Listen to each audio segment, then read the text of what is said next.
Good evening, everybody, and welcome back to the Canadian Football Fanatics YouTube channel. And thank you, everybody, for tuning in to the BC Lions Week 9 preview live tonight.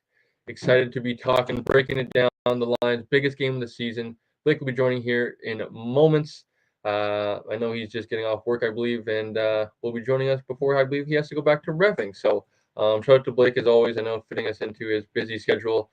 I too am actually going to go out and enjoy my old high school is playing here down the street in about an hour or so. So I'm gonna go check that out after the game, the game after our preview here tonight. And I see we already have a few people tuning in. As always, Jay over on YouTube. Hopefully, you guys are hearing us loud and clear over on Instagram. Let's fire that up right now. But yeah, as always, guys. Jay, thank you for tuning in. Like, comment, subscribe. If you guys are enjoying our BC Lions stuff, CFL, U Sports, Canada West was on a Thanksgiving bye, so no content as far as that this week. But BC Lions, CFL doesn't stop. So if you guys are enjoying, like, comment, subscribe. It'd be greatly appreciated. When you guys subscribe, please hit the notification bell. You guys get notified every single time we go live or upload any sort of content on the channel. So as always, BC Lions preview. We'll get into the depth charts, injuries, kind of our thoughts on the matchup going in. This is it's obviously the BC Lions' biggest game of the season, as mentioned, but it is I think a very pivotal game. Which way they're going to go this season? If they're able to get a big win in Saskatchewan, I think you kind of solidify second place as long as you're able to. I believe that does solidify second place if you get a win. Would have the season series over Saskatchewan, and let's just hope that they're able to get it done, because if if they were to lose this one, fall to third place, go on the road, it's just obviously anything can happen. We saw the last year Montreal, I believe, was a lower seed. Winnipeg brought up 2019 Winnipeg, so it has happened and it can happen, but it's just not a spot that you want to be in. And those teams were also on a different trend going in. I feel like they were on a little bit more of a a high, more especially Montreal last year. They finished the regular season just unbelievably strong. So let's get into it. Let's break down the depth charts. We'll start with kind of injuries as well, and we'll go from there. So let's start with, I guess, depth charts for the week. And we can start, I guess, with offense, since they had the most bodies coming back, starting with left tackle. Darrell Broxton will be back in the lineup, which is great to see. I thought Chris Slugger had his moments. He also had some struggles in there. I think it's tough also for him. Comes over, primarily played tackle from what I understand in Montreal. Comes over, is asked to kind of shift positions, play in the interior, and then has to go kick back out to left tackle. It's a hard thing to do and hard thing to transition mid-season, especially when he wasn't really getting much burn before that. He originally got the opportunity with the injuries. He himself ended up getting injured, missing some significant amount of time during the middle part of the season. Comes back and has to play left tackle. Hard thing to do. Ultimately, he didn't. You know, like I said, he had his moments, but he also had his struggles. So it'll be nice to see Darrell Broxton back in the lineup now. Hopefully, he's able to be at 100% and nothing is hampering him or slowing him down by any means, because that is not something you want to be doing. Or Saskatchewan defense is going to hunt, and look to force turnovers, get pressure on Nathan, and Nathan. We'll talk about him maybe a little bit later in the show, but hasn't looked the most comfortable. So hopefully, if he can, Jarrell's presence can maybe calm him down a little bit. A guy that he's familiar with as well, dating back to his 2022, 2021 days when he was with the Lions previous. So big addition. I know they're without Tyler Packer still at left guard, which is still a bummer, because I thought he had been playing pretty well in some getting the start here playing at center for the first little bit of when he was called to duty, and then switching over to guard. And I think he played pretty well when called into duty. So I believe it's Corey Woodruff is going to start in his place at left guard. Woodruff has started, I believe, Touchdown Pacific. So he started a game, has some starting experience, which is good. So he's not just getting thrown to the fire. But this is a pretty big game to be starting and without one of your left guards. Hoping that he can, maybe surprise us. I don't know if surprise is the right word, but hopefully he can, do his job and there's nothing obvious that is, a clear breakdown on his part. So hopefully he can fill in, do his job. Thinking back to Touchdown Pacific, he was able to, the best thing that a review or something that an offensive line can get, or a scouting, is just they were quiet throughout the game. You didn't really hear them. They just handled their business because obviously not too many people that are tuning in are watching, offensive line play, defensive line play. You're usually watching the football, or maybe you're watching a skill position, unless you're maybe an offensive line or defensive lineman. So, um, you know, when you're more likely to be, seen or heard from is, likely if you're holding or jumping offside, something like that. So if you're quiet throughout the game, you're just doing your job.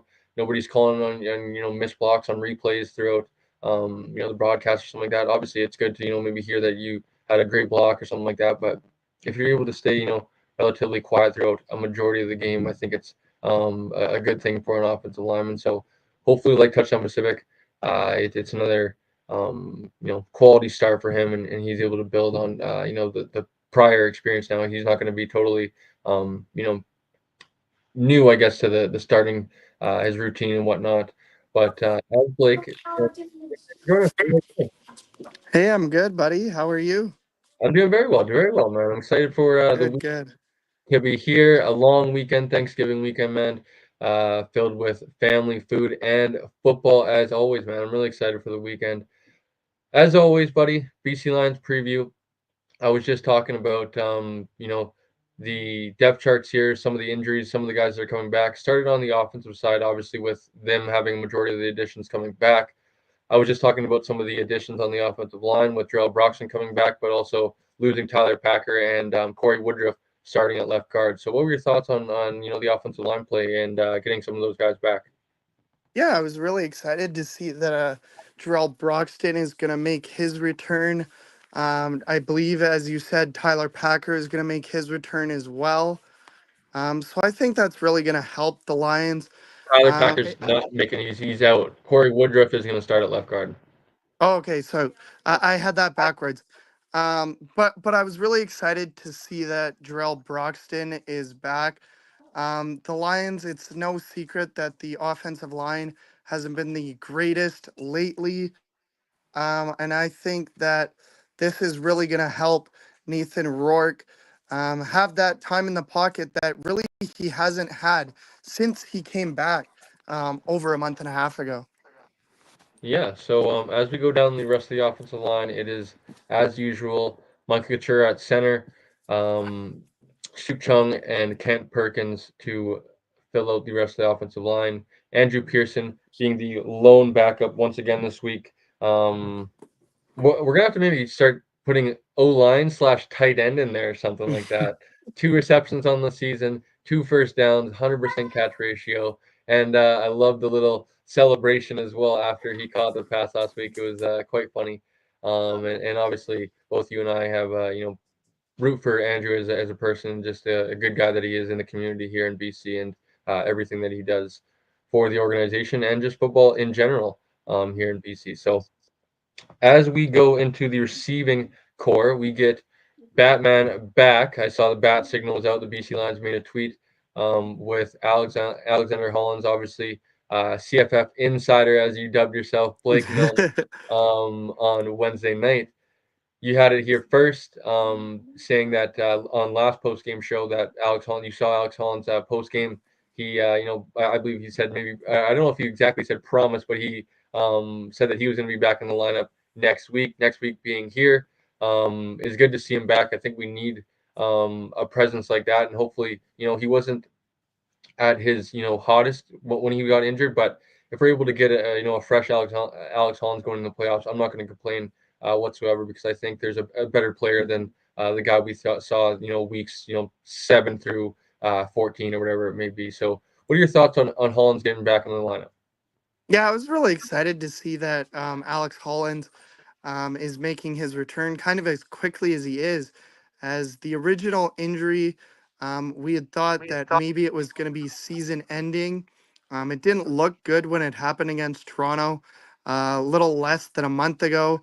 And so to see that he was able to recover from that injury, he's going to make his return, as well as Javon Katoy going to make his return as well. And I think that can only help the Lions receiving core as good as they've been. Guys like Aiden Eberhart, Stanley Berryhill, they're no disrespect to them, but they're not up to the caliber of guys like Javon Katoy and Alexander Hollins.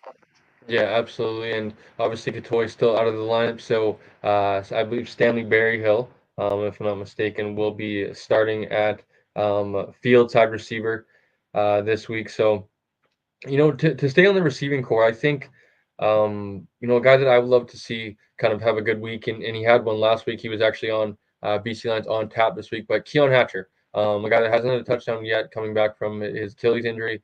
They were talking about and kind of joking on there. Matthew Betts, TJ Lee were able to get in the end zone before Keon Hatcher was this year, and a guy that I'm a very big fan of, number one, but a guy that I just think so highly of because I think he is at his best one of the best receivers in the CFL, and we haven't quite seen that as of yet. And I think that's probably to be fairly expected. Unlike TJ Lee, has kind of came back and he's went through an injury like this before, right? Where he tore his other Achilles previous, unlike Keon Hatcher. So TJ Lee, whatever, maybe freak of nature, genes or genetics, whatever he wants to say, kind of I feel like has been able to um, look a little bit more like his normal self. I don't want to say quite maybe recover is maybe the right word, but um, you know, TJ Lee is kind of looked, I feel like, more like, I guess, more like himself, is that if that's the best way to say it. Whereas Keon Hatcher's had a few drops. He looks a little bit slow in and out of his breaks compared to previous in what I remember from him. Obviously, he is getting up there. I believe he's approaching 30, if not he is 30. Um, so a guy that I would like to see go off this week and get in the end zone, have a big catch on second down or something like that to move the chains in the fourth quarter. Have a big drive where he has 2 3 catches that move the sticks and is a really impact player for the BC Lions because I think they need that guy. And As much as I would love for it to be Alex Hollins, I think that's probably unfair of us to expect from him. Right back, off of injury, and especially with that shoulder injury where he's going to be having to dive on it and stuff like that, go across the middle, and still have no fear of getting hit on that shoulder, stuff like that. So it might take him a game or two, which is good. I think that he's getting that in the regular season compared to throwing him into a playoff game. But what are your thoughts on maybe the other receivers around? Justin McInnes, who's been probably the most consistent receiver, but I feel like it's been a quiet few weeks from the receivers in the BC Lions. Yeah, I'm glad you brought up Justin McInnes because as I do quite often, I was listening to the Piffles podcast last this past week, their latest episode, and they were previewing the game, and they were kind of saying that Justin McInnes has been quiet since that week 5 game, I believe it was, when the Lions beat the Riders at BC Plays, and I was like, have they been watching the same team? Like Justin McInnes still leads the league in receiving. He hasn't been up to his standards lately, but like that's almost unfair to expect him to continue the standards that he was on for the first 9, 10 weeks of the season, where he was averaging 100 to 150 yards per game. So I think he's really going to want to prove this is a showcase game for Alex Hall or for Justin McInnes, I should say. 250 yards the last time these two teams met up. I don't think he's going to do that again, but I would not be shocked if he went for a good 125 or 130 yards tomorrow night. Yep, absolutely. And sticking with injury/depth charts, we got another playmaker, and yes, I will say playmaker back in fullback. David Mackey is going to return to the lineup. I was kind of going back and forth with Darshawn, obviously a friend of both of ours, fellow BC Lions fan, on Twitter earlier today. And I think most people outside the fan base would probably call, a lot of us crazy for overreacting to a fullback coming back to the lineup and kind of having that mean something to the team. But I would really urge people to kind of understand who David Mackey is. Number one in that locker room, what he means as a leader. A captain now for a few years, has been one of the guys that has kind of built this foundation, along with guys like Andrew Pearson, who we just mentioned, guys that have been here, 6, 7 years, kind of like TJ Lee, Gary Peters, type guys. Where you know, I think Mackey got drafted maybe what 18, 19, Andrew Pearson around the same time, guys that have been here now, long time Lions, and have really built some of that foundation back up into a winning culture. Also, very big, meaningful contributors who both guys are very selfless. They don't, mind if they play only, 10, 15 snaps a game, but when they do, they're going to give it their all. David Mackey is also our short yardage quarterback who has excelled in that role here in the last however many weeks since he's been asked to do it. Had really done a good job. Now, obviously, Nathan has had his flashes in that role as well, but I think it's probably best that you have him out of that situation. There's no kind of room for error, if you will, but injury. Although you do have the best backup in the league in Vernon Adams, who's not really a backup. I feel like you probably don't want to play around with that. Um, you know, Possibility of injury or guys rolling back up on his back of his knees or something like that. So having a guy like David Mackey be able to do that once again, I think is a big plus. And then, as I've always mentioned, a four-phase special teamer. He plays all four phases of special teams. He's on kickoff, kick return, punt, and punt return. A guy that gives you valuable snaps. And as we both know in the CFL, special teams is a big part of the game. So he's on the field for a lot of snaps, special teams wise. And I think it's going to be a big addition as well, as far as getting the guys a little bit of juice pregame and kind of giving that energy to be ready for this game. Because I think Saskatchewan's going to be up and ready and feel their energy at home. I think hopefully David Mackey and some of those leaders that are back are going to be able to lead the Lions in the right direction. So what are your thoughts on Mackey coming back? Yeah, it's as you said, Cole, like it's really big for the Lions getting David Mackey back because I agree with you. Like 8 other fan bases are like, why are you guys so excited about your fullback coming back? Like all they do is block. But David Mackey is not just a blocking fullback for the BC Lions. As you mentioned, he's turned into the short yardage QB. Twice now this year, he's broken off long runs on those short yards for touchdowns. And he is one of the best blocking fullbacks in the CFL as well. So it's really helpful to that offensive line when maybe they're not having their best of days. They have that extra almost sixth offensive lineman on the field when David Mackey is in the game. And his importance to the Lions really can't be understated enough.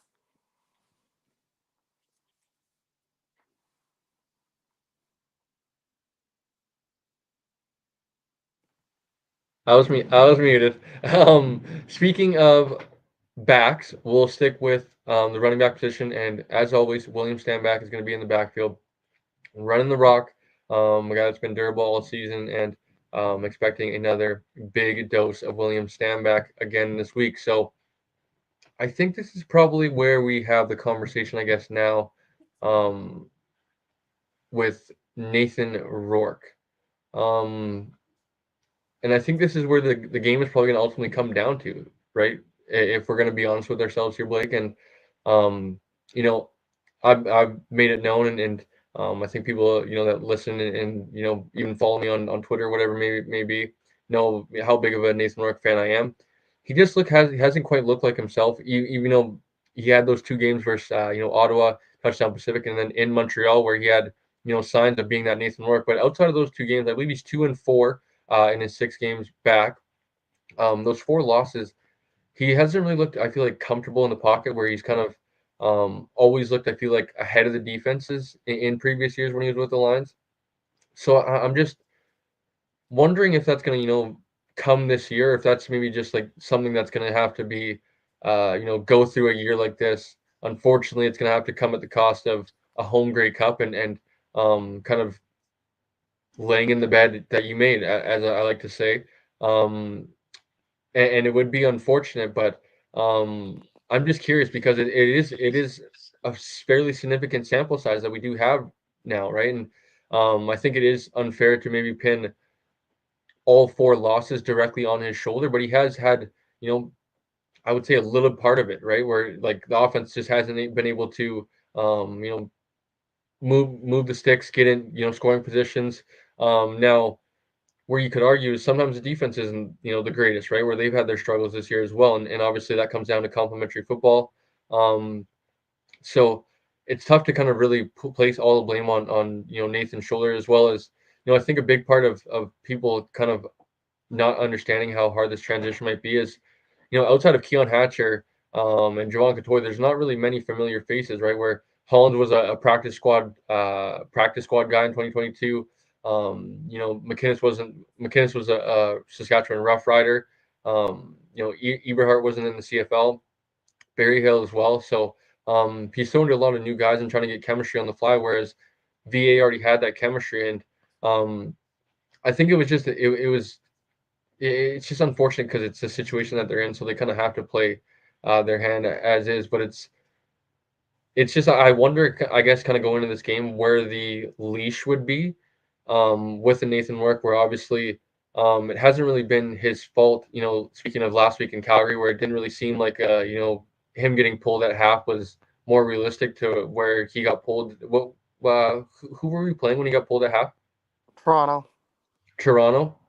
Um, So it's just an interesting because we've opened that can of worms now where it's like people are gonna ask now every halftime and people are gonna, you know, start talking on Twitter and stuff like that where Coach Campbell's kind of now almost walked a few things back where he's assured the media that Nathan's our number one guy. There's no sort of leash or anything like that. But I think they would be kind of foolish to turn their eye to Vernon Adams after claiming that they would kind of you know exhaust all avenues and go down this route if it came to it. So um, with that being in mind, Blake, if I guess Nathan Rourke was to struggle, if you were Coach Campbell, would you, you know, turn to VA or is it just kind of you've got to ride it out from here? That's a tough one, Cole. Like I think, um, obviously it depends on what happens tomorrow night. I think that would be more of a question for next week if the Lions can kind of pull out a win tomorrow night, and then they need a win next week to officially clinch that home playoff game. And if it doesn't start well, maybe you go to VA. But if I'm Coach Campbell, I think you need to go with Nathan. Like you put all that money in towards Nathan. You said that he's your starter, and you've said that you want him here to help you win a Grey Cup. So if you truly believe that, you just need to ride with Nathan and go through the kind of ups and downs throughout the rest of the year. Yeah, I agree with you. I thought maybe I was gonna make. I don't want to say you were gonna take the bait because I think that's the wrong way to put it because it's a fair question to ask. But I thought you just kind of I know how you feel about the whole situation. So um, I just thought maybe we would be able to go different opinions there, but we both agree that I think going with Nathan throughout any struggles this week is best thing to do. Although it's you know the question's always going to be there, right? And I think all of Lions fans in the back of their heads, where you know we have a Vernon Adams on the bench who, although he's been off for like a significant amount of time now, and it's no guarantee that once he goes back out there, he's going to be able to just snap his fingers and pick up where he left off. Where we saw him, you know, going there in against Toronto in the second half, and he looked kind of like his feet were you know fast, and he was you know ahead of himself. Where it's going to take time, right? It's to be expected when you miss significant time, you know the bullets start flying again and you can be a little bit you know trigger happy, gun shy, whatever you want to you know maybe call it. But I'm really interested to see how Nathan comes out. He's very comfortable in Saskatchewan. You know, I think back to his first ever start, Mike Riley gets announced the starter. I think it's like 30 or 40 minutes before the game. TSN is freaking out because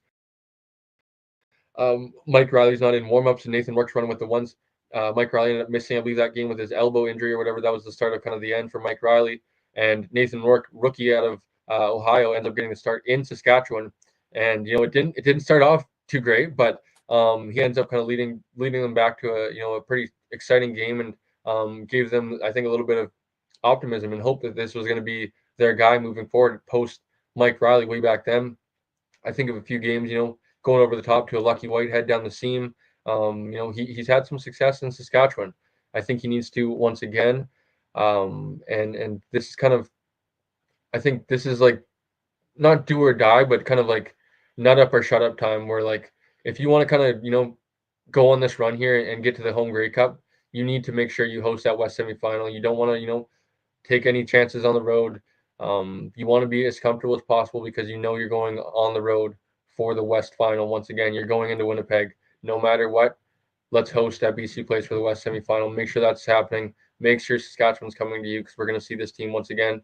I think this is going to be a great litmus test, but very, very interested to see how Nathan Rourke and even to a more extent, I think Jordan Maximic and what he has planned for Nathan Rourke in this offense going into this game. Can he script up, a good first drive where he gets Nathan and the offense into a rhythm, gets him some easy completions and first downs, and I would like to see that for sure. And that'll be all eyes for me on offense. So let's get over to the defense here and talk about some additions that are coming back. And let's start with the defensive line. We were wondering last week, I believe, like maybe post game or preview last week, when's Pete Robertson coming back? When's Pete Robertson coming back? Well, he's coming back, ladies and gentlemen, and I think that adds a very, very big. It's a big addition because he's a veteran who's been through this kind of he's been through the grind of a CFL season. He understands what times are important and not to be kind of ignore the rest of the middle part of the regular season, but if he can be here for the end and be healthy for a playoff stretch, I think that's most important for him because he can be a very valuable asset to us in the pass rush in the playoffs. So we're going to line up as far as defensive ends, which is a very good group in my opinion. But we have Sione Tama at left end, Matthew Betts starting at right end. Very good 1-2 punch. Backing up Matthew Betts at right end is going to be Pete Robertson, and then at left end backing up Sione Tama is going to be Joshua Archibald, Canadian guy that serves on special teams, and a guy who we saw earlier in the season come out to a very hot start, and I believe he had maybe 4 or 5 sacks to jump out to the start of the season. Was very impressive. Has kind of slowed down since that point. I don't know if he's got on the sack sheet um, since. That being said, still a pretty good output for a role player that plays a little bit of snaps, and I think the addition of Robertson will take off some pressure off Betts and Tiama to play all snaps and even Archibald to a little extent where they can throw Robertson on passing downs on second down, second and long, and let him really just pin his ear back and know that they're passing, go rush the passer and I'm not saying take Matthew Betts off the field, but Sione Chema can come off in some situations. Matthew Betts obviously maybe in the first half more so and situations like that, but having Josh Archibald be kind of a special team slash you can kind of pick his opportunities when you get him in there on some snaps as well. I think it's going to be a very very big group. And then before I pass it over to you, Blake, the defensive tackles I think remain the same as Josh Banks is going to start at nose tackle. Jonah Tavai is going to start at D tackle. So that's just basically your one tech D tech. Um, Christian Covington is going to back up Josh Banks, and Thibaut Tobias will back up Jonah Tavai.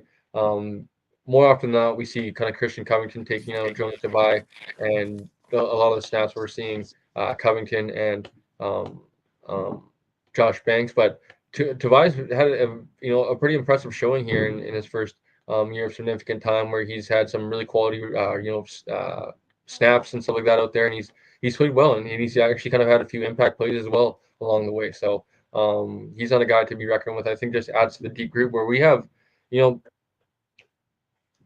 nobody, I guess, outside of Betts really blows you out the paper. But if you look at the other 7 guys, they are very quality guys. And, Tuhema, Archibald, Banks, Covington, Dubaye, and Robertson, 7 of those guys are very, very quality defensive linemen. I think that's going to be a huge help for the secondary, for the defensive line come playoff time, that hopefully this unit can be the tip of the spear for that defense. What are your thoughts on Pete Robertson joining this group? Yeah, I think that's a really big addition for the Lions. If for nothing else, if there's one BC Lion that's really familiar with Mosaic Stadium, it's Pete Robertson, the former Saskatchewan Roughrider. He used to play his home games there a lot. I think he's going to come out with a lot of energy tomorrow. He's going to want to prove to the Roughriders, especially, that he has energy left in the tank, and maybe they let go of him 1 year too soon. He's also going to want to prove to the rest of the CFL that that injury is no longer bothering him, and that is why he is making his return to the lineup tomorrow. So I would definitely not be surprised to see Pete Robertson get a sack tomorrow. Yes, I'm very interested to see his snap count, his usage and stuff like that alongside the rest of those defensive ends because Sione Chama is a guy that you also want to on some of those rundowns, a very good run defender, a very high motor type player where his efforts high all game, but I think with that high effort all game, you can also get a blow here or there and kind of get a rest where you're able to stay fresh come the fourth quarter, still be able to have that motor come then. And I think a guy like Pete Robertson, a veteran as well, I think will benefit from not having to start with Sione Tama to start the year. We obviously didn't have Matthew Betts. Matthew Betts gets placed back in our laps, and Pete Robertson, a guy that's a veteran, can go back to more of a a specialist type role where he can, like I said, come in on passing downs and really wreak some havoc. And I think will be a good asset to have for the BC Lions, as I mentioned. So let's get into the linebackers moving backwards. And Ben Haladic is going to make the start for his first return back, I believe, into the starting lineup. I think last week he wasn't listed as a starter, but No. was getting some reps in there. And this week, I think this was kind of the plan: get his feet wet a little bit, and then let him loose, if I guess that's what you want to call it. And then Ace Ely, I thought maybe Ryder Barger would be Ben Haladic's running mate, but Ace Ely is going to stay in the middle. They're going to put Ben Haladic outside at will linebacker, and Ace Ely, had a fairly good, I feel, the last few weeks. I think maybe early in the season, if Haladic was able to come back a little earlier, I think there might have been Varga that had maybe the leg up on him. But I think ACL's kind of built here in the last month or so to, I guess, maybe earn this. Obviously, maybe for me being a little bit biased with the Canadian aspect with Varga, I would hope that he would start. But I think if we're probably being honest, ACL's probably earned that opportunity to start at middle linebacker. And then obviously TJ Lee, as we mentioned here in the last 6 or 7 weeks, is incredibly playing Sam linebacker, basically playing like the nickel position of the CFL coverage linebacker who has to also fill run lanes and come down and be responsible to the run. But more often than not, he's covering that third receiver in the slot on the CFL field. So tip my cap as I always do to TJ Lee. He continues to battle. I believe we looked it up, right? I believe 190 pounds or something like that, playing Sam linebacker. Just an incredible task. So let's talk about the defensive backs, Blake, before we kind of end the defensive discussion. And we are a banged up group in the secondary, whereas the offensive is getting healthy. Let's see where. Deontay Um, Evans is out Yes, so again. Deontay Evans is out, Adrian Green and Patrice Rene. So Deontay Evans, I forget what it was exactly. Non-injury related for, I believe, the fourth. Is it third or fourth game in a row? Which is interesting also too. Yeah, so you are right. We had the second actually non-injury related, which is Patrice Rene this week. But Yeah, Adrian Green, before we get to that, was a knee, which I thought he finished the game in Calgary because he got a fourth quarter interception, he did. and then I don't believe he ever got hurt. So I'm wondering if that was maybe a practice injury or something like that, where he maybe tweaked his knee. Hopefully, it's nothing significant because he is a valuable, whether he's a depth player or he's a starter. He's a guy that we want in the lineup on a weekly basis, but he was dealing with a knee injury. He was limited on Tuesday and then was a DNP Wednesday, Thursday, and is out of the lineup this week. As I mentioned and Blake mentioned, Deontay Evans is going to miss his fourth week with non-injury related reasons. And then for the first time, Patrice Rene is going to be out of the lineup for non-injury related reasons. He wasn't even listed for Tuesday and Wednesday. So I would imagine maybe he's out of town or something. It could be a family death or something like that, unfortunately, where he didn't even practice Tuesday, Wednesday. Thursday, he was a DNP, so he could have been back in town or something like that, didn't practice, and then was listed as out this week. So interested to see what that is. Hopefully, it's nothing. Hopefully it's nothing either way, but hopefully he's back in the lineup next week, and it's just a small road bump and wishing both of them the best moving forward, whatever the reasoning is. So Yeah, the secondary is the going only thing. Sorry to cut you yeah. off, Cole. The only thing I wonder about is especially with Deontay Evans, if this is possibly some sort of like team suspension where they're not able to say, um, like they're saying that it's not an injury, but as you and I both mentioned, it's now 4 weeks in a row, and every single one of those weeks he's been listed as a non-injury and that he would be out for the game. So I'm wondering if this is like internal. That's something that maybe we'd have to talk, obviously, in private, with like Matt Baker, Nick Kowalski, people like that. See what those reasons are, but it is interesting to see week after week that it is non-injury related for Deontay Evans. Yeah, so like we said, wishing them both the best. Blake and I might have to reach into our insider sources once again, and see what's happening because it is interesting. I think that's pretty a unique situation where you see that happen, multiple weeks in a row. Whereas, once, maybe even twice, where people have family deaths or stuff that's going on because they're, as I like to remind people, they're human beings just like us. Hmm. Although they're pro athletes, they do have stuff going on in their life. So wishing them all the best, and hopefully they're able to return to the lineup soon because they're both assets to the team. So that'll end a defense, I think. Right? We had D line, linebacker, DBs. Blake, I guess lastly, what is your confidence going? We talked about it on the weekly show Wednesday night where coach was pretty confident AJ Ouellette is returning to the lineup for the Saskatchewan Roughriders, but Shane had a little bit of a different perspective where he thought, where he picked BC, he thought Trevor Harris is likely to, maybe turn the ball over, not get it done as far as converting drives and finishing them in scoring points, where it's funny because I think if he's watched BC in the last few weeks, we've had a tough time doing that as well. So it's kind of funny that he has some confidence in us doing that. But talking about the defense right now, what is your, I guess, expectations going into this game where this is a very big game going against a team with AJ Ouellette coming back in the lineup. Obviously, Rock Armstead, I believe, is still out of the lineup. Yes. But Trevor Harris, those weapons, Keyshawn Johnson, we talked about on Wednesday night as well. Emlist had a 100-yard game. KSB, obviously, they have some weapons over there. So, what is kind of your thoughts going in defensively and how they can maybe hopefully help out the offense?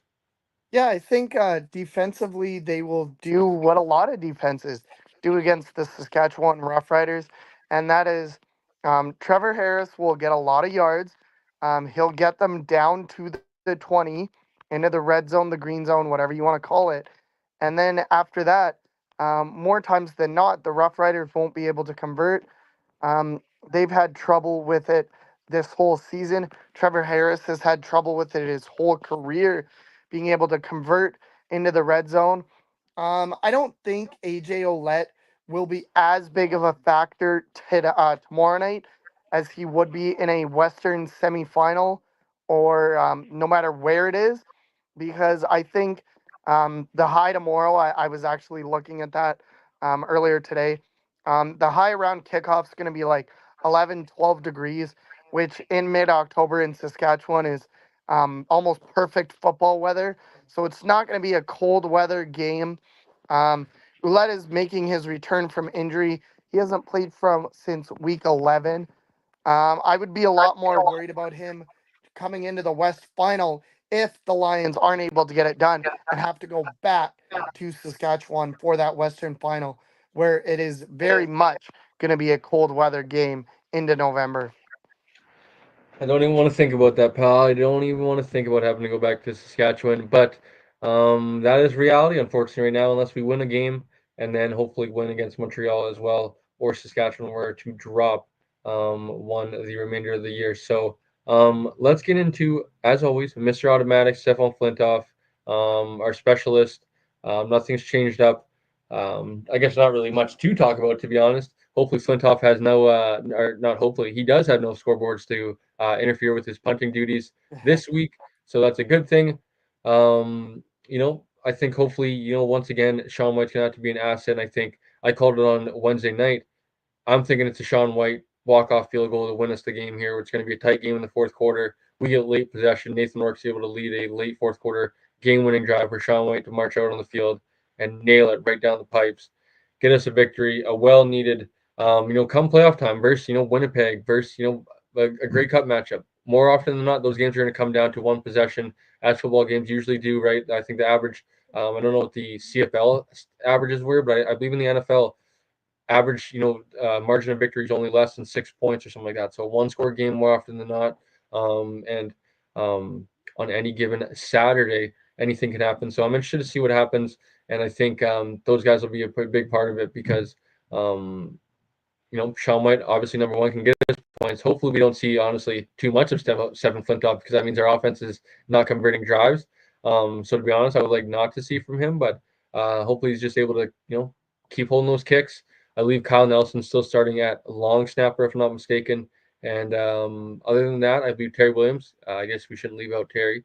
It would be nice to see him maybe return a touchdown.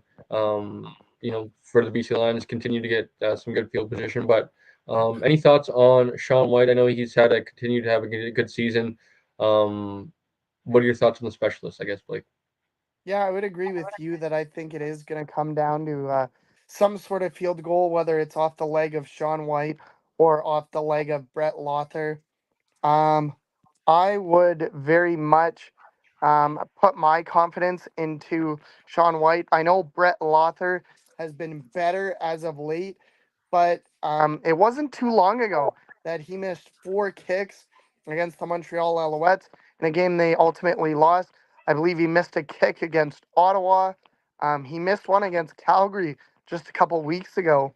So in close games that could be decided in 3 or less, you can't afford to have that missed kick. And I would have a lot more confidence in Sean White being able to go perfect on the night than I do in Brett Lothar being able to go perfect on the night. Yes. So, Blake talked about the offense, talked about the defense, talked about the special teams. Well, 45 minutes in, I think we kind of end this with just our thoughts going into the game. Obviously, both of us picked the Lions going into this one, but I think that's probably with a little bit of, if we're being honest, our fan hats on and maybe our fan goggles on. As I mentioned going in, I think this is a tough matchup for us because that defense is a very, very good one, Blake, if we're being honest with ourselves. Obviously, It rolling is. in with 8 interceptions on the year. I think as a whole, they have the best turnover ratio in the CFL this season. A very good unit, top to bottom. Those guys fly around. And then in Saskatchewan, they're going to be very fired up, jacked and juiced, feeling the energy from that crowd there in, is it Regina? Yeah. In Regina. And as you know, that place can be as hostile as and probably is one of the best atmospheres in the CFL. No matter win lose, that they love their football out there. So it's going to be interesting to see how the Lions respond going in, and if they can get off to a fast start, or if they're kind of a little bit of the deer in the headlights, which I hope is not the case. But they haven't really gave us much confidence to believe that they're going to come out and start firing out of the gates and be the crisp team that we think that they are, right? Because we've went to battle for them for numerous weeks, saying they're a good team, and they've continued to lose here the last month or so. And I think they're still a good team deep down inside, but they're running out of runway here, and they got to find it very very quickly because um, you know after this one it's Montreal, it's bye week, and then it's win or go home after that, and we need to be on our tip top shape, our A game come late October into November if we want to go on any sort of run here into a home Grey Cup or any sort of West final talk. But what are your thoughts, Blake? Biggest game of the season, BC Lions traveling to Saskatchewan. Yeah, it is the biggest game of the year, and I think that old sports saying in general, big time players make big time plays in big time games. I think that really means the Lions are going to get big plays from Nathan Rourke, from Justin McInnes, from Alex Hollins, from um, TJ Lee and guys like that, Christian Covington on the defense. And I think the Lions are going to be able to make enough big plays to win the game, maybe just barely, but I truly believe the Lions are going to win and then let the chips fall where they may after that. But if the Lions do win, they again control their own destiny going into that home game against Montreal next week. Blake, well said, man. Big time play. I like that saying. And I think that needs to be the case for one Nathan Rourke this Saturday, tomorrow, man. I am actually very excited to sit down, watch this game. I know there's some BCFC, especially with you, but I am very excited. No Raiders kicking off. I'll pay attention to the BCFC semifinals via Twitter and those updates and Mob Squad and stuff like that. But gonna really sit down and enjoy this one and ride the roller coaster, I guess, as I like to say, of the ups and downs that'll come with a 60-minute ball game. I'm sure there's going to be a lot of frustration, but I hope for our sake, Jay, you, me, everybody watching this after we go live here tonight, everybody tuning in on Instagram, YouTube, other Lions fans. I really hope that we're celebrating a victory after on post game. And as always, like we usually do, you can find Blake and I post game. I don't know if Blake will be joining me. I know we haven't talked about it quite yet. But what are your plans? Are you going to be going to the McLeod Athletic Park, or are you going to be watching the BC Lions and maybe keeping updated via Yeah, social media? yeah, I don't know my exact plans right now. Temporarily, I am actually once again planning to go to Regina for the game tomorrow. But some A last extenuating minute audible. yeah, but some extenuating circumstances might throw a wrench into that plan. Either way, it looks like unfortunately I will not be available for a post game tomorrow, but I will try and tune in at some point. All good, even if it's in the comment section. It's like the old days when you tune in and I see Blake 3652 or whatever his YouTube is in the comments. It kind of cracks me up from time to time. But all good, buddy. I will do a solo dolo post game tomorrow, pending on maybe Blake dropping in once or twice. But all good. If not, I know I know how it goes, buddy. So. Blake, I think that'll end it for us tonight. I'm really excited to enjoy this weekend, Thanksgiving, as I mentioned here when you joined us. One of the better weekends, man. And I think Shane, we also mentioned that on Wednesday of football, hockey, baseball. I'm not the biggest baseball fan, but baseball playoffs. NBA starting up as well. CFL kind of getting down the stretch here. Uh, Great time of year for sports fans, and I'm really excited to enjoy some family food and football, a little bit of hockey maybe this weekend. I know tonight, but Blake, I believe you are going, and I'm going right now. But you and I are going to go enjoy some BC high school football. I believe tonight. I think you're Yep. going at 6 o'clock. I'm going to go as soon as we get off of here. The NDSS Islanders, as you can see, I'm wearing my gear, are kicking off down at Barsby, about 5 minutes away from my house at 5 o'clock. Versus the John Barsby Bulldogs. I don't know if you actually know Blake. So I went to a high school NDSS, and their head coach, the guy who runs the program, is Nate Stevenson, and the guy John Barsby is Rob Stevenson, his brother, who runs the program. And they're about, I don't know, like 2.5 minutes. Not that's probably a little bit of an organization. They're probably about 5 minutes away from each other. The high school, so very big rivalry. Fans are able to kind of travel back and forth when teams play at one another's school.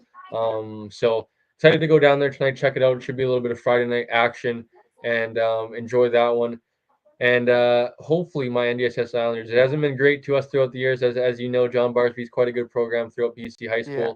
school. But that being said, still gonna go wearing my gear. I'm gonna be sitting with a bunch of John Barsby guys, unfortunately, because that's not who I'm who I'm friends with. But really excited to go enjoy some BC high school football. I haven't been able to as much as you have this year. I know you've been with your Hawks throughout this season, but who the Hawks playing tonight? And you excited for the game? Yeah, we're playing the Terry Fox Ravens, so it Ooh. should be a good matchup. But number two in the province, so we're hoping to pull out another victory. Yes, sir. Keep it up, buddy. Wishing you guys nothing but the best. I know Van College is. I believe Van College is first, right? They're number Looking, one. Yeah. looking as mean as ever. I could see the pain behind saying that, but you guys will get them in the playoffs.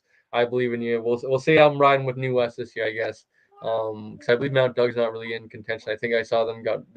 They moved down to Double A this year. Yeah. Yeah, okay, I thought I saw that, but they got waxed. I believe I saw. If I saw the score correctly, I might have misread it because I was just scrolling pretty fast. But yeah, excited to go watch some BC high school football action and then come home to some Canucks hockey. Buddy, what happened the other night, eh? Dude, that was. I turned it off. Like I was working yesterday, so I was like, I'll go to bed. They have it in the bag, and then they didn't. Yeah, you woke up to what the hell was that? Yeah, man. I think we'll chalk that up to first game of the year, fellas. and move on to the next one. And there were some concerns, but I think first game of the year, boys. No, not too worries. The if we learned anything from last year, the Edmonton Oilers and their struggles, not to maybe get out to that big of a struggles, but I'm not too worried about the Canucks. I think they're going to be able to figure it out, and hopefully they're able to get win number one. I think is it Philly tonight? It's Philly, yeah. Yeah, versus the Philadelphia Flyers. So, as we mentioned, sports isn't stopping, and it is here in full swing. So enjoy. I know the weather's decent actually today. It was actually somewhat sunny this afternoon. So enjoy the long weekend.